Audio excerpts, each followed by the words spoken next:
आज जे मुंबईला या जरंग्यामुळे जे भोगावं लागत आहे, या मुंबईचे बिझनेसमॅन्स असो किंवा कष्टकरी असो, या मुंबईतले जे नागरिक आहेत यांना जे आज भोगावं लागत आहे, या जरंग्यामुळे भोगावं लागत आहे, याची काय दानत आहे? याला वाटलं का हे अंतराली आहे म्हणून? इथे जरंग्या तुझी काही चालणार नाही. लक्षात घे, हे संविधानाचं राज्य आहे, संविधानाच्या नुसारच मिळणार. हे असं आरक्षण मागतो किंवा देशी पाजून आणून इथे जर का प्रिपेड करून सगळं चालवतो म्हणलं तर जरंगे आहे चालणार नाही. लक्षात ठेवायचं, इथे दादागिरी जमणार नाही.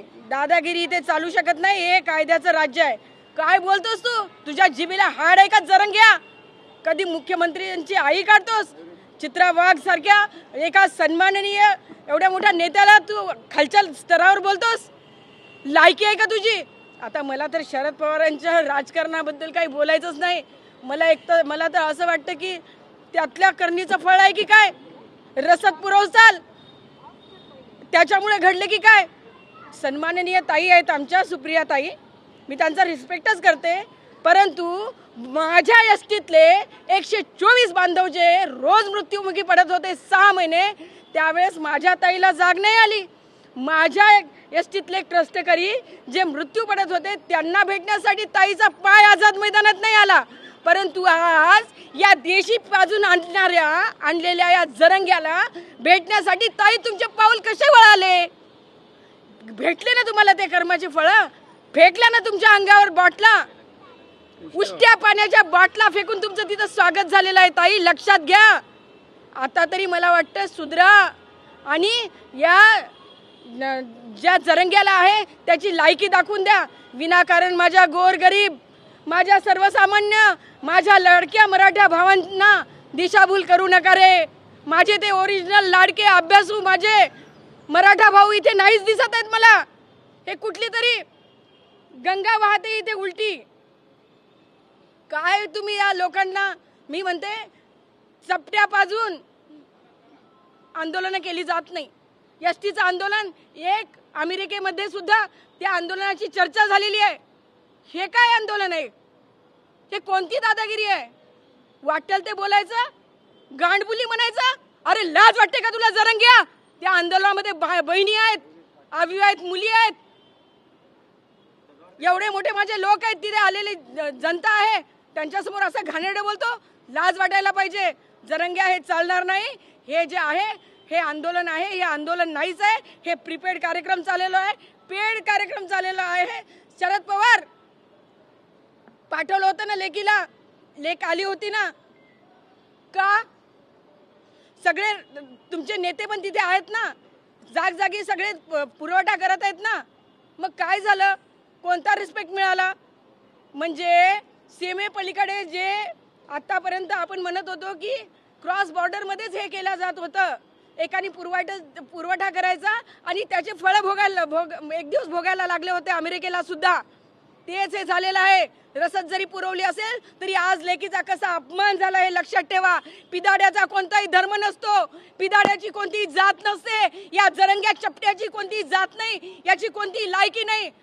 हा जरंग्या फक्त एका उद्देशाने, एका पॉलिटिकल मोटिवेटेड होऊन इथे आलेला आहे, याची चलणार नाही. जरंग्या ताबडतोब आझाद मैदान खाली करायचं, हे खपून घेतलं जाणार नाही. माझा इशारा आहे तुला. सर आपण काय सांगा, तुम्ही बहीण म्हणाला होता, 2-3 दिवस माध्यमांनी संवाद साधला होता, सुप्रिया सुळेताईंना बहीण म्हणत होता.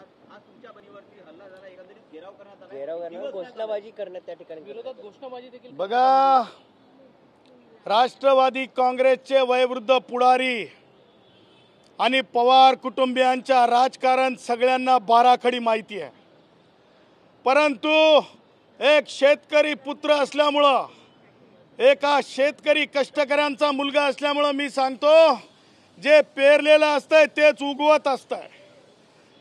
जो बाप के कर्म है, जो बाप के कर्म है वो बेटी ने भुगतना नहीं चाहिए. शरद पवारांच्या बाबतीत तिथे सुप्रियाताईंवर जेव्हा उष्ट्या पिलेल्या पाण्याच्या बॉटल त्यांच्या गाडीवर फेकल्या जात होत्या, तेव्हा काही माध्यमं दाखवत होती की शरद पवारांनी सत्यानाश केला मराठ्यांचा. हे सगळं काही केवळ लोक विसरून जातात असं नाही.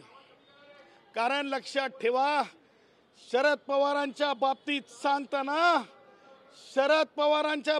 सांगताना काही महत्वाच्या गोष्टी, गोंडगोवारींच्या बाबतीत जे घडलं होतं ते सुद्धा तेवढंच निंदनीय होतं, ते सुद्धा तेवढंच गंभीर होतं. आणि सांगायचं तात्पर्य आज जे घडलेलं आहे म्हणजे संसद रत्न सुप्रिया ताईंसोबत गुणरत्न ताई पहिला माणूस आहे की कोणी सुद्धा कोणत्या महिलेवर ज्या प्रकारे तुमच्या गाड्यांवर उलट्या काय म्हणतो त्याला उष्ट्या बॉटल फेकल्या तशा फेकल्या जाऊ नये. कारण लोकशाहीमध्ये डेमोक्रेसीमध्ये चर्चा व्हावी, लोकशाहीमध्ये डेमोक्रेसीमध्ये पोलिसांच्या वर्दीला जाऊन धरणं, डोके फोडणं हे जर अंतर्वली सराटीपासूनच जर तुमच्या पक्षानं विचार केला असता की योग्य भूमिका घेतली पाहिजे. एकीकडे शरद पवारांचं मी तुम्हाला आताही दाखवू शकतो पुरावा की ते म्हणत होते की मराठा आरक्षण का मिळू शकत नाही, परंतु आज मात्र शरद पवार बोलायला लागले की संविधानामध्ये कसा बदल केला जाऊ शकतो. हे शरद पवार सत्तेत होते तेव्हा शरद पवारांना सुचत नव्हतं का? त्याच्यामुळं जे काही शरद पवार आज बोलतात, जे काही उद्धव आज बोलतात, ह्या सगळ्या गोष्टी ज्या आहेत अत्यंत गलिच्छ घाणेरड्या राजकारणाचा भाग आहे. आज आपण बघितलं असेल राज ठाकरेला सुद्धा सोडलेलं नाही जरंगेनं. आज राज ठाकरेच्या लोकांची काय भूमिका आहे? जरंगेने आज राज ठाकरेंना सुद्धा घालून पाडून बोलला. जरंगे दोन मंत्र्यांना म्हणजे नितेश राणे सारख्या मंत्र्यांना चुचुंद्री म्हणला जरंगे. काय उत्तर आहे मला सांगा? सन्माननीय संविधानिक पदावर असलेल्या मंत्र्यांना चुचुंद्री म्हणू शकतो का कोणी? याची दखल सभापती घेणार आहेत की नाही? याची दखल माननीय राज्यपाल घेणार आहेत की नाही? याची दखल आझाद मैदानाचं पोलीस स्टेशनचे सिनियर इन्स्पेक्टरनी घेतली पाहिजे, गुन्हा दाखल केला पाहिजे. चंद्रकांत दादा पाटील बद्दल तर अत्यंत खालच्या दर्जाचं बोलले.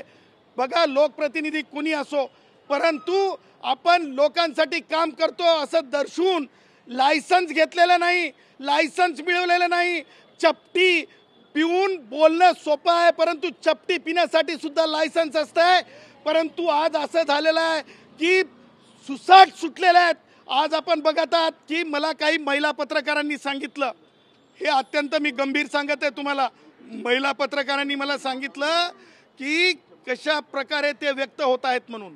आणि व्यक्त होण्याची प्रक्रिया अशी आहे की एका महिला भगिनी पत्रकारेला जे आहे कशा प्रकारे तिच्यासोबत म्हणजे ज्या प्रकारे म्हणजे अपमानित केलं. ती महिला पत्रकार एका आपल्या कॅमेरामॅनला घेऊन रेल्वे स्टेशनपर्यंत जावं लागलं. लोकांमध्ये भानच राहिलेलं नव्हतं. बरोबर जयश्री पाटलांनी सांगितलं की ते कार्यकर्ते नसून ते कोण आहेत, तर ते जे आहेत प्रशिक्षित लढाके आहेत. आपण जर बघितलं मनोज जरांगे पाटीलांचं उद्यापासून कडक उपोषण असणार आहे, त्या ठिकाणी ते पाणी देखील पिणार नाहीत आणि एक दिवस पुन्हा एकदा वाढून देण्यात आले. मी तुम्हाला सांगायलो, जर एखादा माणूस उपोषणाला बसत असेल तर कायदेशीर प्रक्रिया हीच आहे की वैद्यकीय अधिकाऱ्यांना जाऊन शासनाच्या तपासलं पाहिजे. जरंग्या उपोषण करताय हे कशावरून? जरंग्या उपाशी आहे हे कशावरून? जरंगे आम्हाला माहित नाही खजूर खाता है, क्या खाता है, किसको पता है? खजूर खाता है, अंडा खाता है, क्या खाता है, किसको पता है? सब गोलमाल है भाई, गोलमाल है, सब गोलमाल है भाई, गोलमाल है. भूखा है, खाता है, पीता है, किसको पता है? त्याच्यामुळं वैद्यकीय अधिकाऱ्यांना तपासणी का करू देत नाही जरंग्या? हा सगळ्यात माझा बेसिक प्रश्न आहे. आणि जर वैद्यकीय अधिकाऱ्याला जरंग्या तपासणी करू देत नसेल तर ही गोष्ट हे उपोषण कसं आहे? कारण वैद्यकीय अधिकारी उपोषणाच्या संहितेमध्ये वजन मोजलं जातं आहे, वैद्यकीय अधिकाऱ्याकडून ठोके मोजले जातात म्हणजे नाडीचे, त्याचबरोबर वैद्यकीय अधिकाऱ्याकडून हार्टचे हार्टबीट मोजले जातात, त्याचबरोबर वैद्यकीय अधिकाऱ्याकडून जे आहे आपलं काय म्हणतो त्याला काय नाही पल्स नाही ECG पाहिली जाते, त्याचबरोबर रक्त तपासलं जातं, युरिन तपासलं जाते. जरंग्याचं कोण तपासत आहे? जरंग्या ज्या प्रकारे व्यक्त होत आहे त्या प्रकारे मला एक म्हणजे प्रश्न आहे आणि चौकशीची मागणी करतो. कारण आता वेगवेगळे जेवणच घेण्याची गरज नसते, एका एवढ्याशा गोळीवर सुद्धा पोट भरलं जाऊ शकतंय. आणि म्हणून माझं असं म्हणणं आहे की जरंग्या जे आहे उपवाशी आहे का असा माझा बेसिक प्रश्न आहे. जरंग्याचं जे काही चाललेलं आहे ते अत्यंत राजकीय ढोंग चाललेला आहे आणि म्हणून जरंग्याचा उपवासामध्ये येतंय का? कारण आत्मक्लेश एकत्र करायचं असतंय, आत्मक्लेश एकत्रित करून त्यावर चर्चा घडवून आणायची असती. लोकतांत्रिक मार्गानं जे हे दिलेले आहेत, पॅरामीटर्स दिलेले आहेत, जे संहिता दिलेल्या आहेत, त्या संहितेनं वागायचं असतंय. तशा प्रकारचं हे उपोषण नाही. आणि उद्या ते पाणी पित नाही म्हणाले ना, ह्याच्या मागे सुद्धा काहीतरी कुभांड आहे. आणि जरंग्याच्याच बाबतीमध्ये उच्च न्यायालयाचे त्याच्या उपोषणाच्या बाबतीत दिलेले निर्देश हे सर्व श्रुत आहेत. सर, आपण जर बघितलं 2 दिवसाच्या सुट्टीनंतर उद्यापासून पुन्हा एकदा मुंबईमध्ये जे चाकरमानी वर्ग आहे त्यांची मोठी संख्या असणार आहे, जे चाकरमानी कामावर मुंबईमध्ये येत असतात. कारण की आपण बघितलं गेल्या 2 दिवसांपासून मुंबईमध्ये मोठ्या प्रमाणात मराठा बांधव आहेत. 2 गोष्टी लक्षात ठेवा. जरंग्या, ज्या प्रकारे मला कोणाला श्वानाची उपमा द्यायची नाही, ज्या प्रकारे तुम्ही सामाजिक धर्माच्या नावावर लोकांना अपमानित करत आहात, आमच्यासारख्या माणसाला तुम्ही भुकल्यासारखं शिवीगाळ करत आहात, तुमचे लोक धमक्या देत आहेत. त्याही पुढं जाऊन जर उद्या वर्किंग डे, उद्या जर त्रास झाला, गणपती बाप्पांच्या भक्तांना त्रास झाला, तर ह्याचे लीगल कॉन्सिक्वेन्सेस जे आहेत ते मान्य न्यायालयासमोर नेले जातील. उद्या जर मी सन्माननीय आझाद मैदानच्या वरिष्ठ पोलीस निरीक्षकांना सांगू इच्छितो, त्याचबरोबर उद्धव, त्याचबरोबर राष्ट्रवादी काँग्रेसचे वयोवृद्ध पुढारी शरद पवार, जे सिम्पथायझर आहेत, मला त्यांना आव्हान करायचं आहे की उद्या चाकरमानी, त्याचबरोबर कष्टकरी, कारण 3 दिवसापासून जो फुटपाथवरला वेंडर आहे त्याचं हातावर पोट आहे, ते अर्ध पोट त्याचे कुटुंब जगत आहे. त्याचबरोबर हॉटेल व्यावसायिक आहे, वेगवेगळे व्यावसायिक आहेत, त्यांच्यावर सुद्धा अन्याय होत आहे. त्याचबरोबर GDP पडत आहे. ह्या सगळ्या गोष्टी लक्षात घेता आझाद मैदान पोलीस स्थानकाच्या सिनियर इन्स्पेक्टर साहेबांनी आज लॉ इंटू मोशन आणावा. उद्या लोकांना त्रास नाही झाला पाहिजे. रेल्वे स्टेशन रिकामे करावेत, कारण रेल्वे स्टेशन हे दारू पिलेल्या लोकांना धिंगाणा करण्यासाठी नाहीत, रेल्वे स्थानकात दारू पिलेल्या लोकांना धिंगाणा करण्यासाठी नाहीत, हे सुद्धा निक्षून आम्ही सांगत आहोत. पण उद्यापर्यंत जर हे झालं नाही, पण आंदोलकांचा थेट इशारा आहे की आम्ही जोपर्यंत आमची मागणी पूर्ण होत नाही तोपर्यंत आम्ही मुंबई सोडणार नाही, असं देखील सांगतात. मी तुम्हाला सांगतो, गॅझिटर. अबे जरंग्या, तुला गॅझिटरचा अर्थ माहिती आहे का बे? गॅझेट कशाच्या कोणत्या आर्टिकल खाली प्रसिद्ध होत आहे, आणि एकदा जेव्हा गॅझेट प्रसिद्ध होत आहे त्याला डबल लागू करण्याची कुठं पद्धत आहे रे जरंग्या? अशा प्रकारची कोणत्याही संहितेमध्ये कोणतीही पद्धत नाही. गॅझिटर असो, खासरा पाणी असो, गाव नमुना 7 असो, गाव नमुना 7-12 असो, हे सगळे जे आहेत one of the document for requesting caste certificate आहेत. त्याच्यामुळं जरंग्याचं हे सगळं ढोंग आहे. आत्तापर्यंत मी बोललो नाही, पण आज कायदेशीरच सांगतो. ते काय गॅझेटर म्हणते ना, त्या गॅझेटरचा अर्थ एक पीस ऑफ एव्हिडन्स आहे. आणि जरंग्या, कुणाला फसवायला? गॅझेट जेव्हा प्रसिद्ध होत आहे ते ऑलरेडी कायद्यामध्येच असतंय. त्याच्यामुळं तू जे म्हणतो कुणबी मराठा कुणबी, हे 3 जजमेंटनी सांगितलंय नाही म्हणून. 2001, 2002, 2005 आणि 2021 मध्ये संविधान पीठाने डॉक्टर जयश्री पाटील विरुद्ध मुख्यमंत्री महाराष्ट्र राज्य या केसमध्ये स्पष्टपणे सांगितलं कुणबी आणि मराठा हा डिस्टिंक्टली डिफरंट क्लास. त्याच्यामुळं जरंगे जे म्हणते ना गॅझिटर, शासनाला एक पत्र काढायला लावायचं आहे जरंगेला आणि परत गुलाल उधळून घ्यायचा. कधी ते सुद्धा सांगतो, हा कधी गुलाल उधळेल, खोटा गुलाल उधळून घेईल, हा ती खोटी मस्ती दाखवेल सगळ्यांना. जेव्हा याला समजेल की आता ह्या जे याचे सिम्पथायझर आहेत, फॉलोअर आहेत, याला पेड करणारे आहेत, याला चालवणारे म्हणतील की आता आमचं बस झालं, आम्हाला तुला चालवायचं नाही, त्याच्यासाठी याने गॅझिटर चाललं आहे. गॅझिटरच्या आधारे मागासले पण डिक्लेअर होत नाही आणि मागासलं ठरत नाही. गॅझिटर लावून घ्या, गॅझिटर आणून द्या. हे कोणतंही जे आहे माधुरी पाटील विरुद्ध कास्ट स्क्रुटिनी कमिटी ठाण्याच्या जजमेंटच्या नंतर कोणाला सुद्धा गॅझिटरच्या आधारे मागासवर्गीय प्रमाणपत्र देता येत नाहीत. हे भूलभुलैया आहे. जे कोणी, मला तर क्यू येते काय आमदारांची, कोणी एक भुमरे नावाचे आमदार होते, मला क्यू येते, त्यांची क्यू येते काय आमदारांची. तुम्ही लेजिस्लेचर आहात, तुम्हाला पब्लिक सर्वंट म्हणलेलं आहे, तुमची व्याख्या वाचा. तुम्हाला जर कळत नसेल तर कुणाकडून विचारून घ्या. गॅझिटर हे one of the normal document आहे, जे document one of the proof म्हणून वापरला जातो. तो लागवा काढा, लावा काढा, लावा काढा. अरे यार, हे काय चालवलंय तुम्ही? अकलेचे तारे असे तोडू नका ज्याच्यामुळे जगात म्हणलं जाईल की जे महाराष्ट्रातले लेजिस्लेचर आहेत त्यांना गॅझिटर लागलंय की नाही लागलंय, गॅझिटर वेगळं लावावं लागतंय की नाही लावावं लागतंय एवढं ज्ञान नाही, अज्ञान आहे. लोक हसत असतील. तुम्ही नेहमी माध्यमांशी आपल्या ऑफिसमध्ये संवाद साधता, पण आज रस्त्यावरती संवाद साधताय, नेमकं कारण काय? त्याचं कारण असं है भाई, जो भी बोलता है डंके की चोट पे बोलते हैं, जो भी बोलता है डंके की चोट पे बोलते हैं. बम्बई पे वही बम्बई उसी को प्यार करती है जो डट के बम्बई वाले लोगों के लिए खड़े होता है. बघा, लक्षात ठेवा, आज गणपती बाप्पाचा उत्सव आहे. आज तुम्हाला सांगतो, रोडावलेली गर्दी आहे. म्हणजे लालबागच्या राजाला जगातून लोक येतात. लोकांनी तिकीट कॅन्सल केलेत फ्लाईटचे, लोक येत नाही आहेत. जगातून सांगत आहेत. ही जिम्मेदारी जर कुणाची दुसऱ्याची नसेल तर भारतीय संविधानामध्ये राईट टू रिलीजन आहे.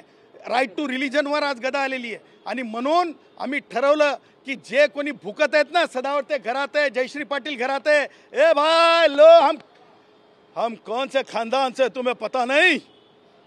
हम डाकू के खानदान से है. हमें कोई खौफ नहीं.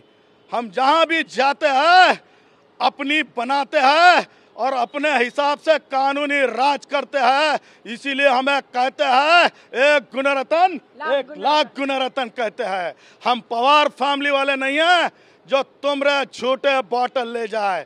हम वो फैमिली वाले हैं, भारत का संविधान दिमाग में भी रखते हैं और कानून के सामने अर्जी करने के लिए पेन में ताकत भी रखते हैं. हम वो लोग नहीं हैं जो गंदी गंदी गालियां दे के माँ बहनों को, महिलाओं को प्रताड़ित करते हैं, अपमानित करते हैं, भाषा के नाम पे लोगों को तोड़ने की कोशिश करते हैं. हम वो हैं जो भारत के संविधान को सर्वश्रेष्ठ समझते हैं, प्रभु श्री राम के विचारों को सर्वश्रेष्ठ समझते हैं, पंडित नथुराम जी गोडसे जी के विचारों को सर्वश्रेष्ठ समझते हैं. उन लोगों में से हम हैं. सर, एक शेवटचा प्रश्न आहे की कुणबी समाज जे आहेत मराठी, त्यावर आता उच्च न्यायालयाचा आणि सर्वोच्च न्यायालयाने नकार दिला आहे अशी माहिती समोर येते. बरोबर आहे. 2001ला, 2002ला, 2005ला आणि 2021ला स्पष्टपणे कुणबी मराठा एक आहे असं डिस्टिंक्टली वेगळे आहेत म्हणून सांगितलेलं आहे. एक दुसरे तुम्ही विचारलेला महत्त्वाचाच प्रश्न म्हणून की गॅझेटर नावाची वस्तू गॅझेट म्हणून पब्लिश झाल्यानं तिचं अस्तित्व गॅझेट म्हणूनच असते. त्या आधारे कोणतंही सामाजिक मागासले पण दिलं जाणार नाही. त्या आधारे कुणबी मागास आहेत असं लिहिलं जाणार नाही. कारण क्षेत्रीय मागासले क्षेत्र भाग जो असतो त्याच्यातलं मागासले पण लागत असते आणि ते मागासले पण सरसकट लावता येत नाही. तशा प्रकारचा भारतात कायदा नाही. भारताचं संविधान तशा प्रकारची मान्यता देत नाही. त्याच्यामुळे गॅझिटर लागू करा, गॅझिटर लागू करा हे ढोंग आहे. गॅझिटर लागू करा, गॅझिटर लागू करा हे application, loss of application of mind आहे. गॅझिटर लागू करा, गॅझिटर लागू करा हे निर्बुद्धपणाची मागणी आहे. गॅझिटर लागू करा, गॅझिटर लागू करा ही पॉलिटिकली मोटिवेटेड लोकांना गुमराह करून, लोक एकत्र आणून, लोकांना देशीबाज करून, लोकांना देशी बॉईज करून, लोकांच्या घरावर व्यसनाधीनता आणून, लोकांच्या कुटुंबातले लेकरं मरेपर्यंत चुकीच्या ठिकाणी न्यायचे, बेकायदा ठिकाणी न्यायचे, रोडवर सोडून द्यायचे. स्वतः मात्र कूलर लावायचा, कूलरवर उपोषण दाखवायचं, माय बहिणी माईक हातात घेऊन करायचं. हे गॅझिटरचा अर्थ नाही. गॅझिटरचा अर्थ एक one of the piece of document आहे. त्याच्या आधारे कुणीही मागास ठरणार नाही आणि त्या आधारे कोणालाही मागास प्रमाणपत्र देता येणार नाही. कुणबी म्हणून देता येणार नाही.